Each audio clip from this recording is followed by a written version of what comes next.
අපි ජීවිතේ බින්දාම කැරියෝ දැන බින්දාම ඉතුරුනා පින්දාම සතුට යනු තැටි උඩට බඩු දාලා පිම්බාම ගාල තුනී වෙන්ඩ සුරා මේරේ මච්ච පම ඇයි කරොත් වැඩ ෆුල් ස්ටොප් මන් දැම්මේ නෑනි කොම පාප මිත්‍ර සේවනේ මාව හරි පාරේ අරන් ගියා තොගේ යාළුවෝ කුඩු ගාලා වලම්පිකන් අරන් ගියා කුඩු ගැව්වොත් ඉඳන් කුඩක් නැති වේවි සසර ඇති වේවි මට මාද නැති වේවි විසිරේවි යාළුවා නන්නසක පැතිරේවි දෛවය පෙරලන්න සරදම් මිකිරේවි මේ දෛවය සරදම් ගොඩේ යන්නට බේරමා වේස් පලයි මයකම් වස් දොස් දුරු වෙන්න මුලට එපා සල්ලි යකට තවත් බින්දුව ඕනේ බා දුරට විතර නෙමෙයි ළඟටත් මේවා ඇපල් වෙන්න ඕනේ තරහ වෙලා වගේ ගෑනු උඹලා කපල් වෙන්න ඕනේ කයියේ ඉතරයි වැඩක් නෑ උඹලා බෆල් වෙන්න ඕනේ සල්ලි ඉබේ අතර එන්නේ නෑ හසල් දෙන්න ඕනේ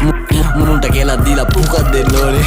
දීනසි තරගේ පසුබසි මුලා මතක කරා මැද ඉඳන් බණි අගට මග දනි දැනගත් දිගති සර්පයෝ දැන ළඟටම ගනි මං ඉස්සුවා තාප්පේ ලිස්සුවා ඌ රිද්දන්න බෑ මේ මිනිස්සු මරු රැප් කන්ද මුදුනේ මාව දිස්සුනලු